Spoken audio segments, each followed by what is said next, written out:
My name is Arrey Edwards, and this is Too Scared, a horror anthology podcast featuring terrifying tales from talented authors. To get notified when a new episode of Too Scared is published, please consider subscribing and turning on your notifications. Too Scared is available on Spotify, Apple Podcasts, and YouTube. Just search for Too Scared with Arrey Edwards. So, do you want to hear a story?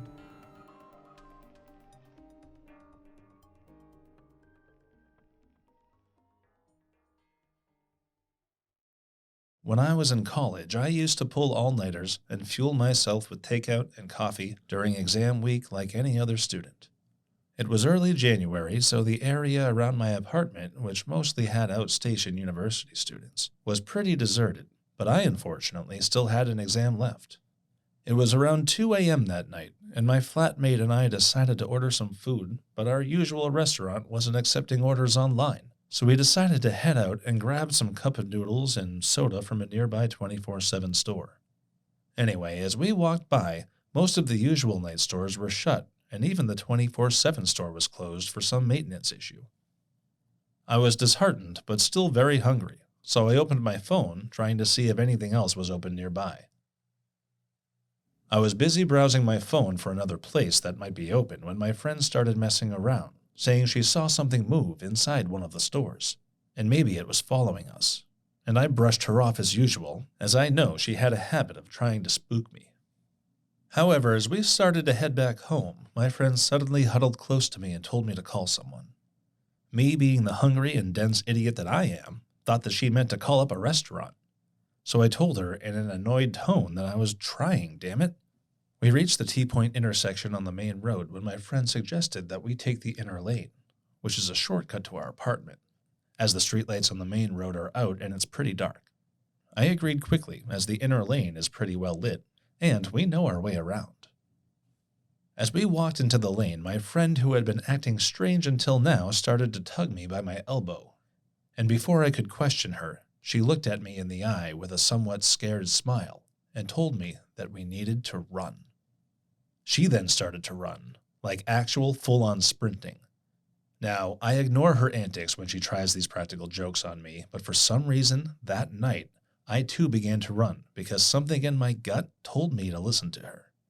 However, after a bit, I was cold and out of breath, and I yelled at her, "Can you just fucking stop? Oh, there's no one around. Stop messing." She slowed her pace and turned around, and by now I was more than annoyed at her trying to spook me. Mind you, by this point, there were a few feet of gap between us, and as I caught my breath and turned up to look at her, I could see her expression had paled all of a sudden. She wasn't looking at me. She was looking right behind me. It was at this point my sleep-deprived, cranky brain realized that something was seriously wrong, and I heard a noise behind me.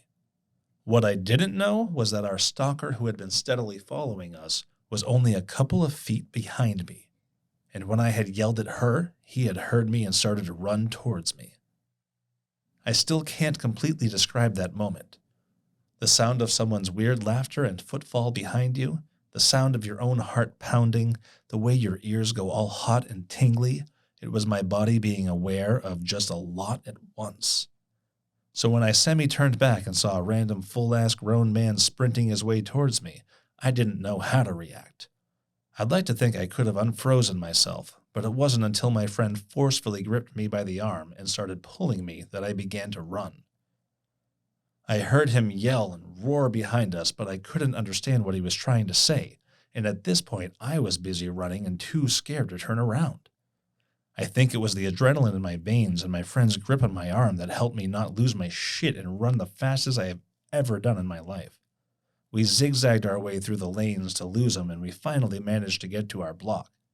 The last my friend turned to check, he'd begun to slow down in his pursuit when we crossed the barricade to our area.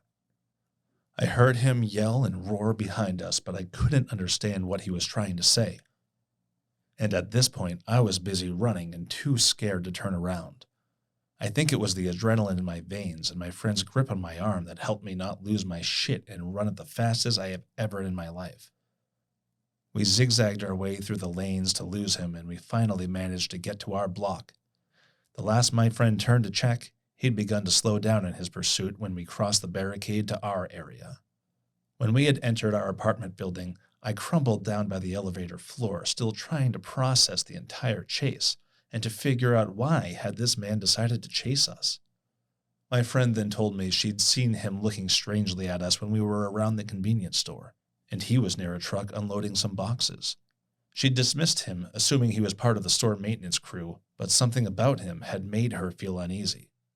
Later on, when we were at the T-point from where we entered the inner lanes, she said she saw him again with his truck following behind and felt that it could be a coincidence, but that she felt it was still better to take the inner lane where the truck couldn't go in. When she finally saw him for the third time by the corner of the lane silently walking his way towards us, she knew that he was following us for real and that we had to shake him off. She always used this quote jokingly to me: "Once is happenstance, twice is coincidence, but thrice is enemy action." I still think it couldn't be more true in this case, even though a lot of my friends later told me we could have taken him on as he was only one person and we were two. At that time, we didn't want to take any chances in case he had his friends waiting around. To this day, I thank the fact that I trusted my gut to run, even though I was unaware of the exact nature of the danger behind me initially. And also my friend, that ran back to drag my dumb ass even when she could have easily outrun him. It's been 3 years since then, and even now, my brain automatically tries to scan who is around me and tries to make out possible exits out of any room.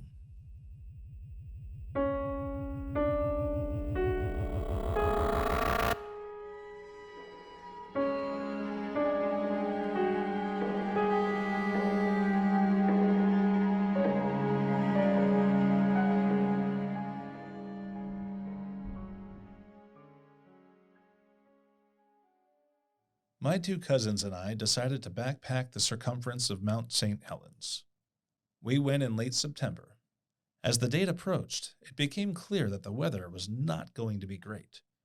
One of my cousins was coming in from across the country, however, so we were locked into our dates.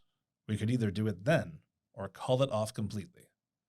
We decided no sprinkles were going to stop us. We loaded up our packs and drove up to Climber's Bivouac to head west around the mountain. The first part of our hike was a scramble over jagged rocks, which were slick in the fog. The trail was only marked by piles of stone with ribbons around them, about 50 feet apart, but soon the fog was so thick we could barely see half that distance. About an hour in, one of my cousins decided that he was in over his head, and he was going to turn back. We were completely taken aback. We'd been planning this for months, but we weren't going to try to force him. The thing is, he was our ride.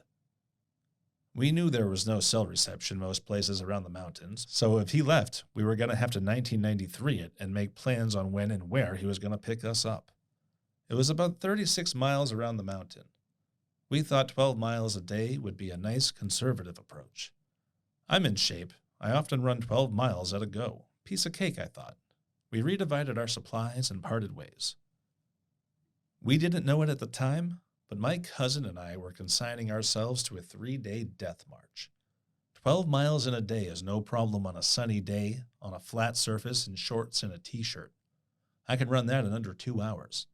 But on the side of a mountain, wearing our heaviest clothes to combat the cold, the wind, and the endless Pacific Northwest drizzle with a 30-pound pack over extremely rugged terrain, well, that's something entirely different. But now we had a schedule to keep. If we didn't make our rendezvous, there was no telling when or how or even if we'd be able to call for help. The rain never stopped. The weather had been 70s and sunny the week before, and it would be sunny the whole week after, but our 3 days on the mountain were an almost constant downpour. Even when the rain subsided into a soupy, drizzly fog, every blade of grass was saturated and deposited its payload on our feet as we passed. Our painstakingly rain-proofed hiking boots were constantly waterlogged. The temperature stayed in the low 50s during the day and got down toward freezing at night. When we redivided our supplies, the cousin who left wound up with the good tarp, So the rain got into our tent and soaked the feet of our rated to -30-degree sleeping bags. No sleeping bag is rated for anything when it's wet. We slept fitfully and marched all day to keep up the pace. We ate on the go and only stopped when we began to lose light. We rarely saw the mountain through the Pacific Northwest fog, which also obscured the trail. On the morning of the third day, we took a wrong turn and wound up following a tiny path only used by volcanologists studying the caldera up above the snow line, in freezing temperatures, in our wet clothes, sliding around and yawning over icy precipices on what we eventually figured out was a goat path, and as we backtracked, I started to wonder if we were ever coming down from that mountain. We had ditched more than half our food along the way to reduce the weight. We dumped water. There was no way to be thirsty. The frigid humidity was like 150%. Later that morning, my cousin informs me he hyperextended his knee while doing backflips 4 years ago, never had surgery on it, and now it was killing him. He was limping, and my blisters were bleeding. I'll never forget coming down from the snow into the plains of Abraham. We saw the sun in the mountain for the first time in 3 days. The mountain forms a rain shadow. It's too tall for the rain clouds to get over it. And the valley on the eastern side was bathed in sun. We didn't have time to stop, and the wind whipped us. The plain was harsh and beautiful. By about this time, my cousin's getting loopy from lack of sleep, and he starts shouting, "Yes! Kill us, you glorious bitch!" at the mountain. Then we had to go back up.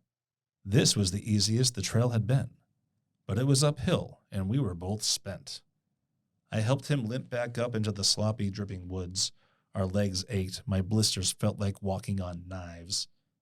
After another long, cold march, we finally arrived at our destination 3 hours after we'd arranged, and I tell you, we literally flagged my cousin down as he was driving away to go find a search and rescue team.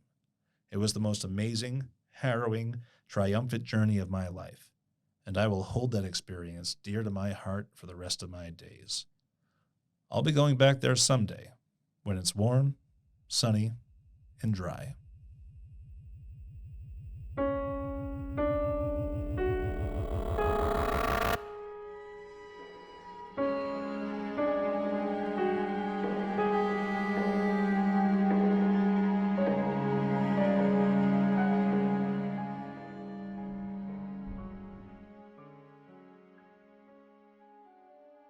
One sunny, warm day about 1.5 years ago, I was hanging out at this little park. The park was located in the center of one of our small historic townships right on the main street. The park had a small playground with a swing set and mini jungle gym with a slide. There were also public restrooms and an old brick jailhouse for like 2 people from back in the day, plus a large gazebo with a couple of metal benches. The gazebo was located right in the center of the park, which is where I was sitting while embroidering. Next to the park, separated by a small road that led to the park's parking lot, there was a historic 2-story building. Outside the back of the building, a mass deconstruction and cleanup project was underway. I could clearly see what was going on from my position on the gazebo steps where I was sitting. On the first day of the cleanup process, I noticed that the only dude left working there for the day seemed to keep staring over at me. At that time, though, I really didn't think much of it. However, the next day I also noticed the same dude seeming to stare over at me once in a while. As he was finishing up for the day, a friend that I was talking to at the gazebo decided to head over and ask the dude what was going on over there. As a result, the dude eventually worked his way over to the gazebo with my friend. They talked for a little while, but the dude lingered behind with me even after my friend had to leave. Our conversation was pretty basic, just idle chit-chat. You know, polite but distant sort of stuff. Like stuff about the recent weather, nothing really deep.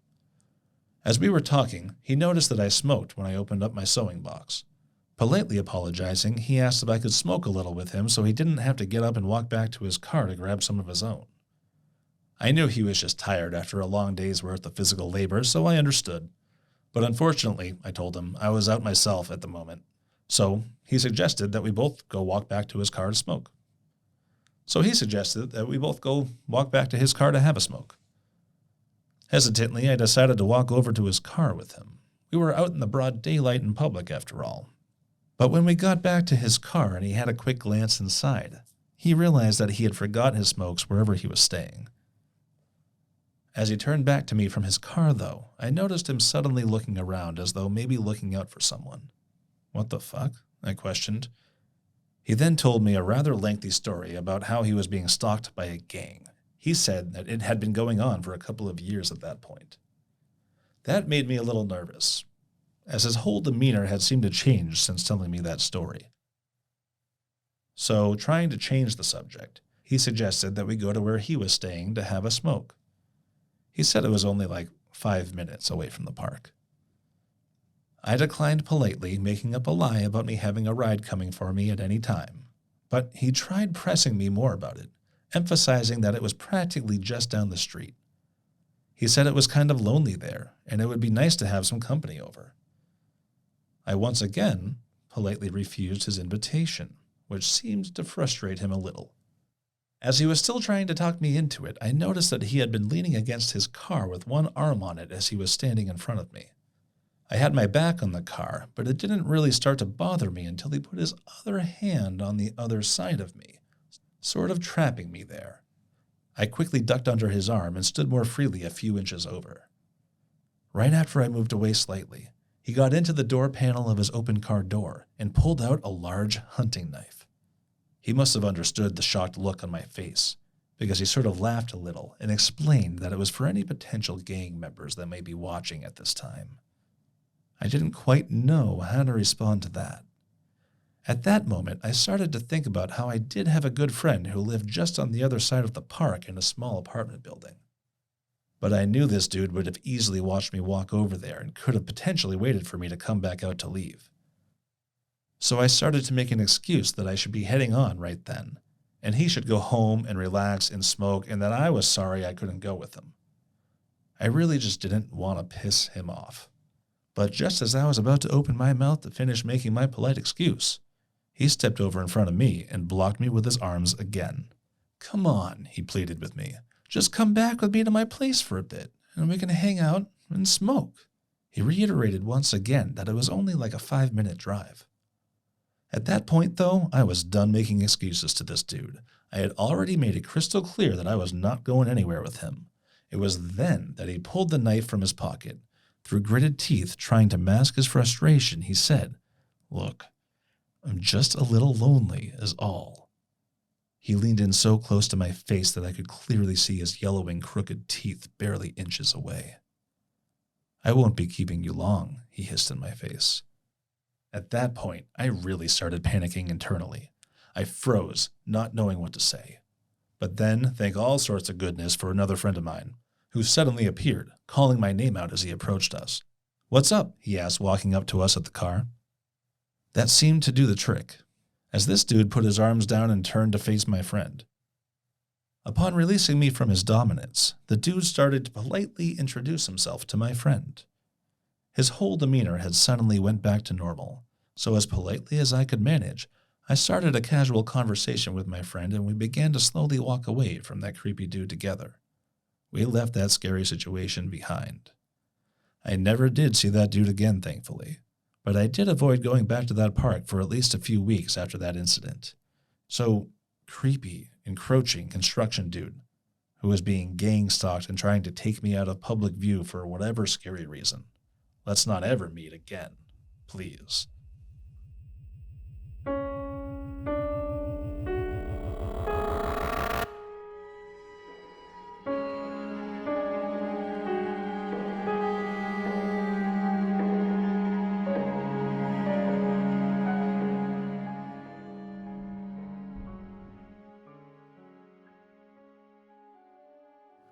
So you'll have to forgive any spelling errors and the like. I'll try to clean it up as I go.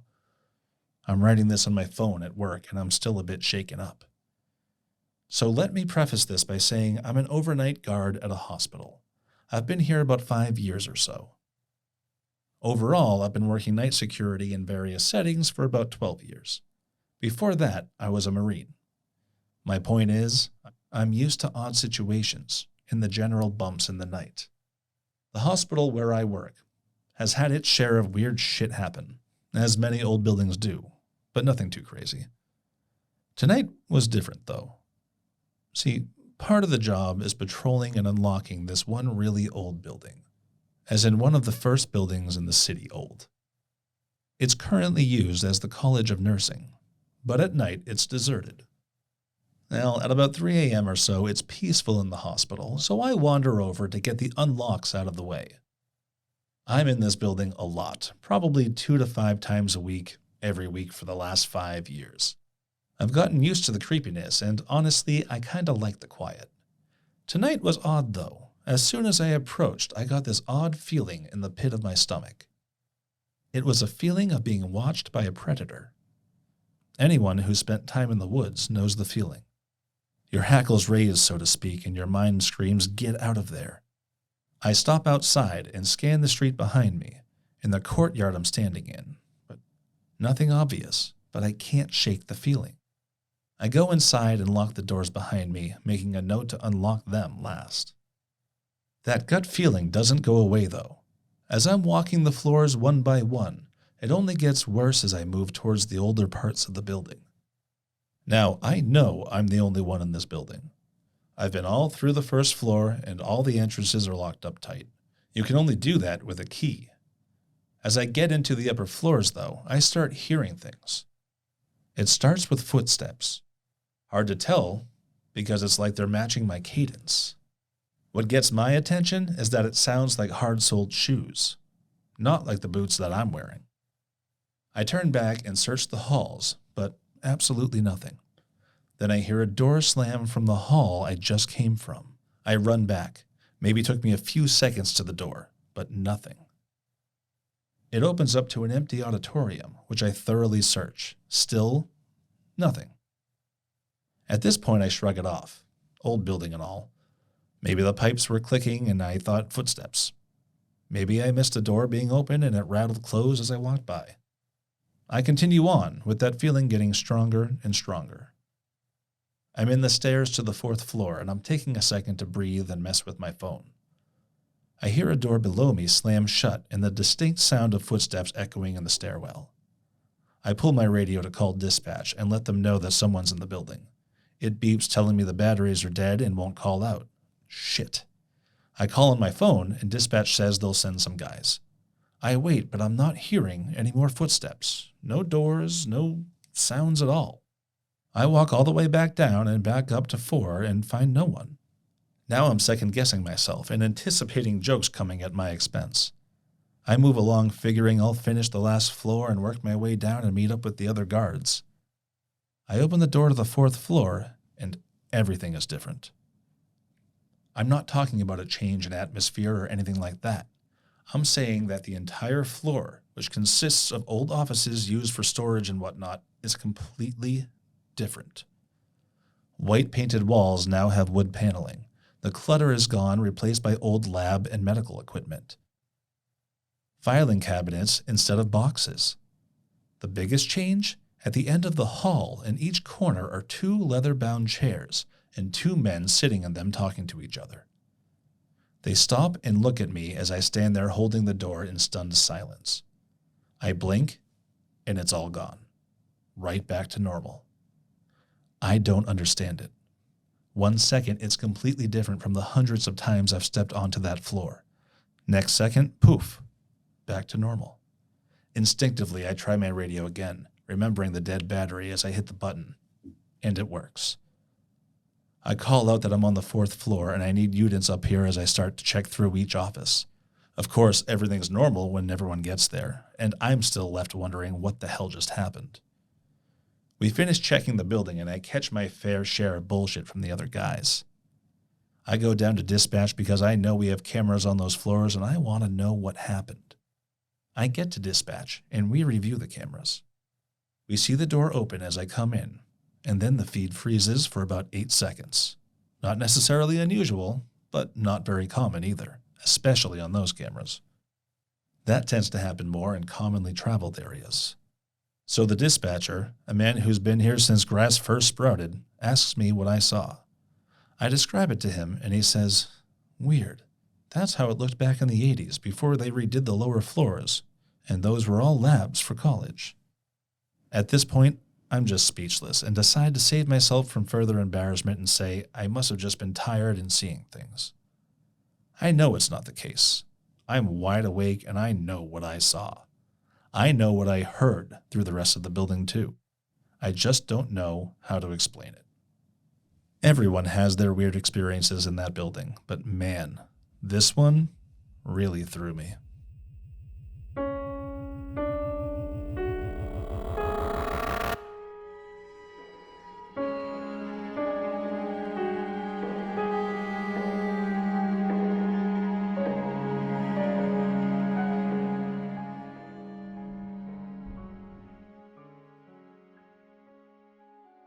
First, I must give some backstory.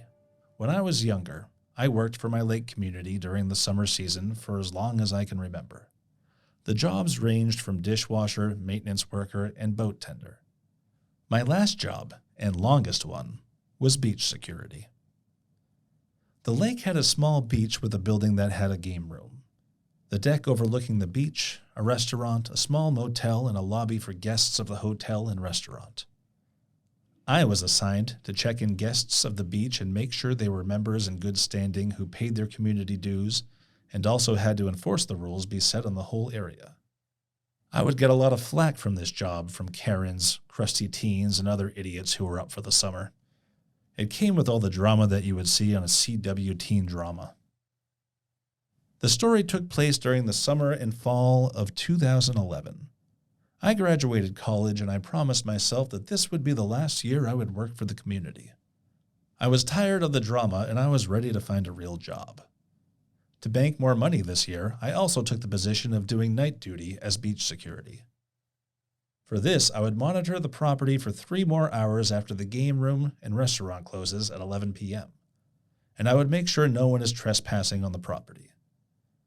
I would mostly walk the property and then stay in the lobby area, watch TV, and play on my Nintendo DS until my shift was over.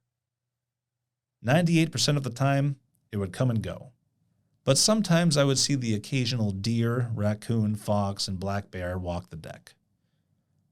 I would also have to ask people to leave and/or call the community security for assistances. I should mention, I'm an unarmed security guard and I don't own anything for self-defense at this point of the story. One night in July, I was watching Adult Swim on the TV with a sliding glass door behind me that led to the deck. The show that I was watching goes to commercial break and the screen goes black. When that happens, I see on the reflection of the TV, someone is standing on the deck looking into the door and looking at me. I immediately jolted up and turned to the figure and just stared at him. The guy was about 5'8", wearing a dirty black hoodie with a white Adidas logo on it, navy blue basketball shorts, and white sneakers. With his hood up, I couldn't make out his face, but I can tell he was a white male with bright red-dyed hair that was underneath his hood, and seemed a bit younger than me at the time. He was just standing there, swaying slightly, and he had his hands in his pockets. He was staring at me, but also it was like he was staring through me. It took me a second to collect myself, and then I walked to the glass door and slid it open. "Hello, sir. I'm sorry, but the beach and the deck are closed for the night. I have to ask you to leave the property and come back when it's open up in the morning."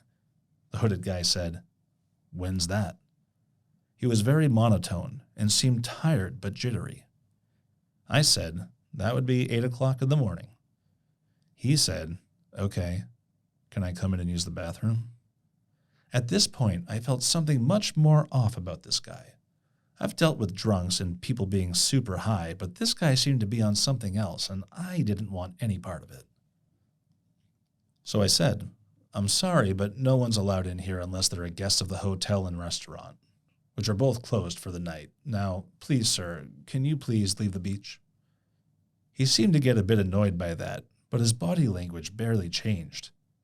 He said, "Fine. I guess I'll have to go find somewhere else to shit." Then he walks off. I made it a point to follow him off the deck and watch him walk away to make sure he leaves. Instead of heading up the road, he veered off into the woods. He was out of my sight, but I could hear him dragging his feet through the brush and sticks. After that, I walked back to the lobby and locked the door behind me. Then I called the dispatch and reported the incident and asked to keep an eye out for the guy. 2 a.m. came and I locked everything up, armed the security system, and left. I started to drive out of the beach area, and as I started to turn left, a balloon full of this red liquid stuff flew from the woods and slammed against my passenger window. I got startled and floored it out of there. I wasn't going to get out and see what happened there. I got home and checked out the damage. My passenger door was covered in red paintball paint. The impact was enough to dent my door. I called it in and asked to keep their eyes out and check the area for the guy. The next day, I was told that they didn't see anybody there, but got reports of the same thing happening to other residents' cars or houses. I was pissed, but also unnerved that it happened to me in the first place. Time had passed, and now it's fall. The beach is closed for the season, but they still needed a night guard to make sure no one vandalized the property. It was the week of Halloween, and it was also my last night on the job. I also went to a Halloween party earlier in the day and went all out Jason Voorhees with a machete from Walmart as well. I was wrapping up for the night and I was just sitting outside of my car, talking my friend's ear off on my cell phone. As I was talking, I could hear some leaves rustling and twigs snapping in the woods behind the dumpster. I told my friend I had to go and I hung up. This was my dumb white person in a horror movie moment. I walked slightly closer to where the noise began. It was dark but slightly lit from the parking lot's lights. As I was looking, from behind the dumpster comes the same guy I saw in July. His hood was down and I could see his hair was longer with his natural brown hair roots taking over from the red dye that was left. He began to quickly walk up to me, growling, and his face was plastered with rage. He had a black iron pipe in his right hand and he was swinging it a bit as he came at me. He covered a lot of ground quickly. I ran to my car and I opened up my back passenger door I was facing. I grabbed the machete I bought for the party and I raised it over my head and stood my ground. I don't remember what I said to him. I was filled with so much adrenaline, but I do know that I cursed a lot. He stopped and he stood there for a bit. After I yelled and shook the machete a bit, he simply turned around and went back into the woods where he came. As soon as he cleared the dumpster, I got the hell out of there. I was going way too fast for the windy roads my community had. I called not only security, but the police as well. By the time they got there, he was nowhere to be seen again. 4 years later, I moved away from my community and haven't heard anything new about the man or anything related to the incident. I now carry a knife, and I still have the same machete in my car, just in case.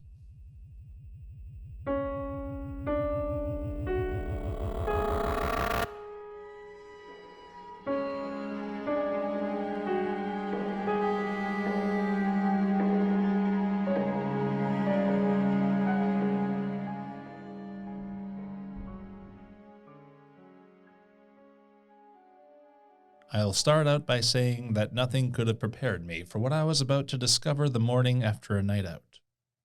It started as every other night would. Me and my family got ready to head to a local bar for a fundraising event. I had just turned 18 and I was looking to have a chill night with friends and family. I knew most of the people there, so I was feeling really relaxed. While at the bar, I went to pay for my drink when the bartender told me that it had already been taken care of. When I went to see who had paid for it, I saw that it was my cousin's partner. He's about 12 years older than me, give or take. I give him a quick wave and did the normal niceties like, "Hi, how you doing?" It's important to note that I had barely spoken more than 2 words to him before, and he was usually quiet or retreated to his room when we would go over and visit my cousin.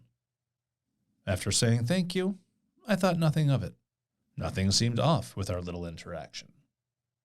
By the end of the night, I gathered my family and told them I wanted to head home. At this point in time, I was still living at home with my mother. She had made plans to stay at my grandmother's that night, so I was going to go home and sleep. It was around 11:30 p.m., and I was outside having a smoke, about to head to my car. Just as I was about to head to my car, I heard someone call my name, so I turned to find my cousin's partner walking towards me. He asked if I was heading home for the night, which I thought was kind of weird. So I said it was late and I was calling it a night. Without skipping a beat, he mentioned the car that I drive and said that he would see me around sometime. At this point, I got a little bit creeped out, so I said goodnight and walked off to my car. There were plenty of people outside, so I wasn't concerned at all. Once I got in my car, my phone went off, and it was my mother. She was begging and pleading with me to go and stay at my grandmother's house for the night, saying that she had a really bad feeling. Initially, I was really annoyed. I just wanted to go home and go to sleep in my own bed, but she insisted. I couldn't understand why. I was used to being alone at home at night, but she wouldn't let it go. I hung up and started driving home. I couldn't be bothered going to stay at my grandmother's when my house was just down the road. I was tired. I just wanted to go home. Not even halfway home, my phone went off again, so I pulled over to check it. It was my sister asking me to please go stay at my grandma's house. I was pissed off at this point, and I decided it would just be easier to go to my grandma's house instead of arguing with my family. When I got to my grandma's house, everyone was asleep, so now I was really pissed off, and I went straight to sleep. The night was uneventful, but I woke in the morning to my family talking about how they all had a feeling of dread, which is why they didn't want me to go home alone that night. My mother and I left for home at lunch. I felt off as soon as we pulled into the driveway.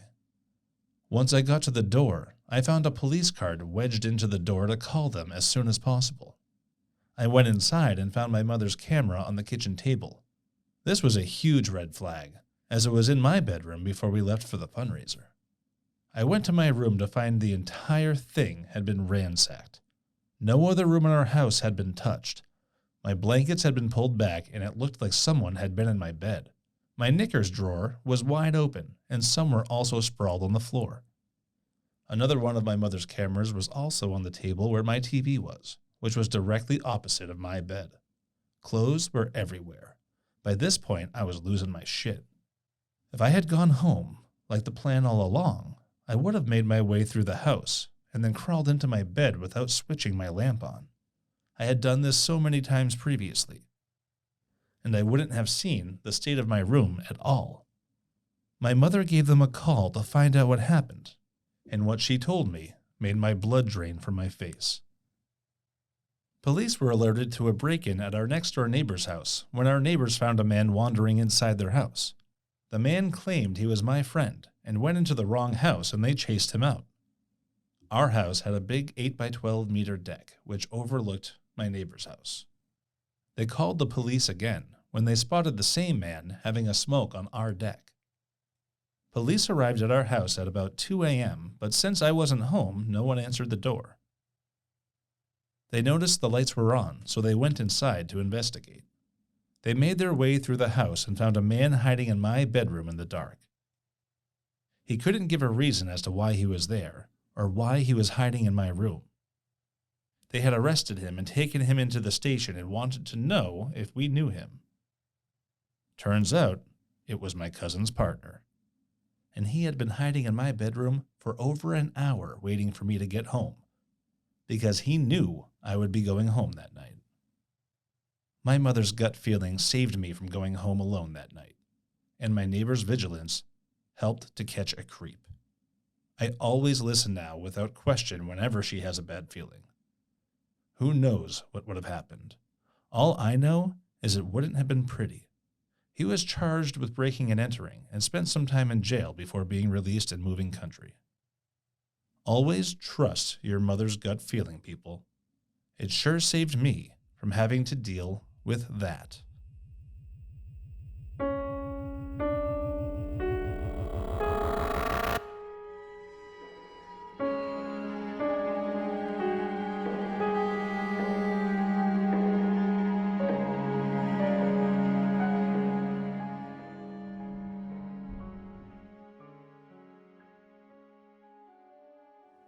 It was early spring 2016.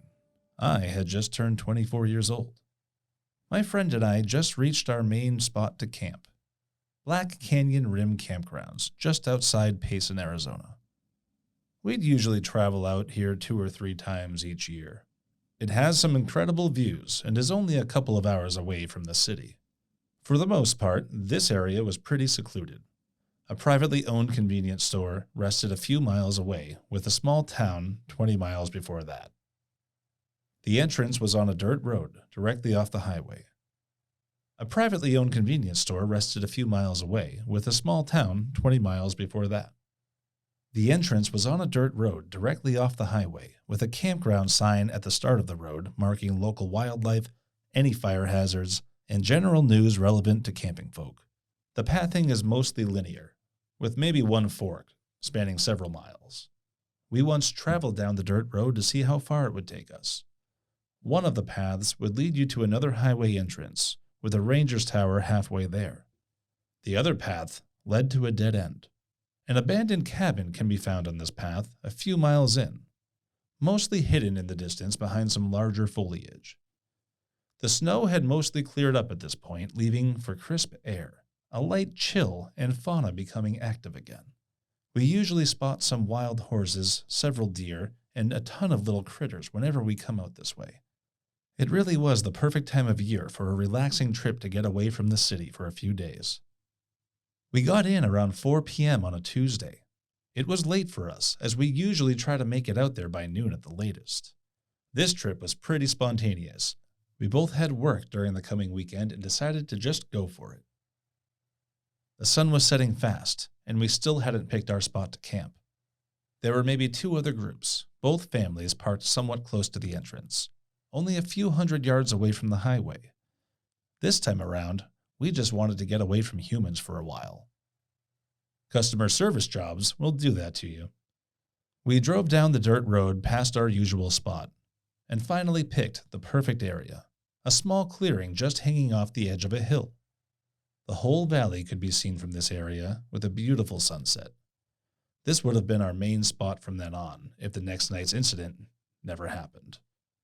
We agreed to get a campfire going, and would just avoid building a tent this trip.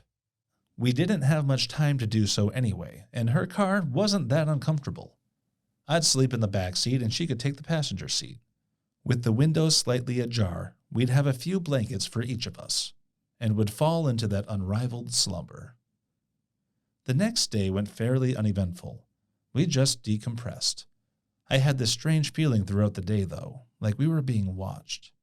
There were crunching of leaves just out of sight every few hours, but I figured it was just the local wildlife doing their thing. My friend didn't notice anything unusual, so I didn't dwell on it. Night came and the feeling still hadn't gone away. My friend must have felt something she didn't vocalize, though. She took a sleeping pill. She didn't usually need to take them on our camping trips, as the nature's ambiance was enough to put anyone to sleep, I thought. It was nearing 1 a.m. My friend dozed off in the passenger's seat, while I attempted to wind down in the back. I leaned against the side window beside the passenger seat, legs outstretched to the car's back door. The window opposite me was rolled down slightly with a cold breeze flowing in. I had been on my phone, scrolling through Facebook or whatever, when I heard something outside. A few crunches of the fallen leaves, several paces outside the car. I whispered to my friend, "Did you hear that?" But she was already out. I put my phone down and listened intently for a minute or two. Nothing. It must have been a small animal. Curious of the camp. I went back to my phone, scrolling through social media. About 10 minutes had passed when I heard it again. Crunch. Right outside the door. I lowered my phone. My eyes took a moment to adjust from the light of the phone into the deep dark of the woods. As I turned my phone away from me, the backlight illuminated the window above my feet. To this day, I can't get the image out of my head. 2 dirty, scabbed hands held onto the window. The fingers wrapped inside the car. The nails were long, unkempt, and dark. Behind the window, a silhouette of a face was pressed up against it. The breath would create condensation every few seconds. All I could make out were the reflections of those empty, black eyes. I couldn't move. I couldn't scream. It felt like eternity, the staring contest between me and this thing. Thoughts were repeating incessantly in my head. Why haven't they run away when they saw that I noticed them? What were they planning? Is this the face of death? After probably 10 seconds of not doing anything, the hand slowly unclenched the window and receded into the darkness. The condensation on the window dispersed. Another couple seconds passed before I heard the dreaded crunch, crunch, crunch, crunch, melodically fading into the distance. I still just sat there. What in the fuck just happened? Why didn't I do anything? Why am I still not doing anything? With that thought, my body shot into adrenaline. I pounded on my friend's seat, waking her up from her slumber into a dizzy confusion. I unlatched and kicked open the back door and took a moment to scan the area. Whoever they were, whatever it was gone. I scrambled to pick up any important camping supplies we left outside. I just crammed everything into the back seat and trunk, periodically looking over my shoulder, listening for those footsteps. I slammed the back door shut, and there they were, a grim reminder of the horror of what just happened. 2 handprints imprinted on the window. I quickly wiped them off the window in a panic, a reaction to erase the event, I guess. I jumped into the front seat, started the car, and floored it out of there. My friend, finally coming to, asked me what the hell I'm doing. "We gotta go," I said.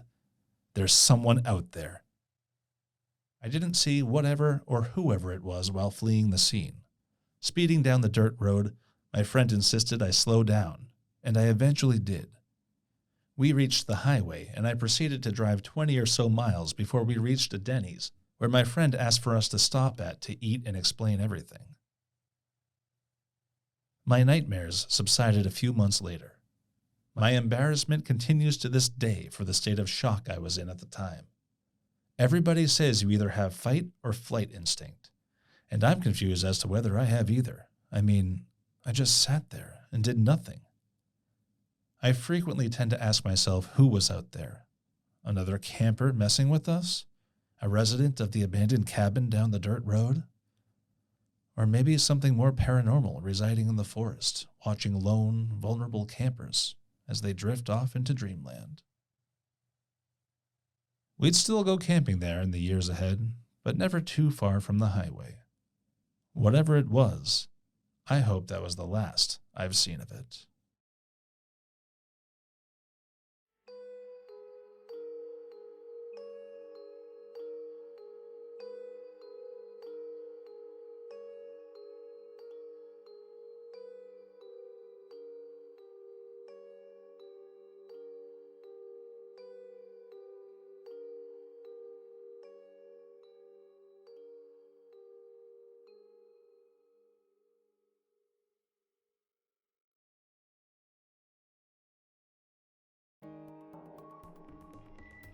All stories have been shared with the permission of their respective authors. On today's episode, you heard, "You Never Know How Fast You Can Run Until You're Running for Your Life" by PossibleBusiness. "My Friend and I Could Have Died" by listener CSWorldChamp. "The Construction Dude" by listener So-Nora. "What Just Happened" by listener moshpitmachine. "The Last Summer I Worked for Beach Security" by listener TrevChar. "Always Trust a Mother's Intuition" by Iniquitous Pearl. "Eyes of the Forest" by solesolosoul. Thanks for listening. It means a lot. And I'll see you next time on Tooscared.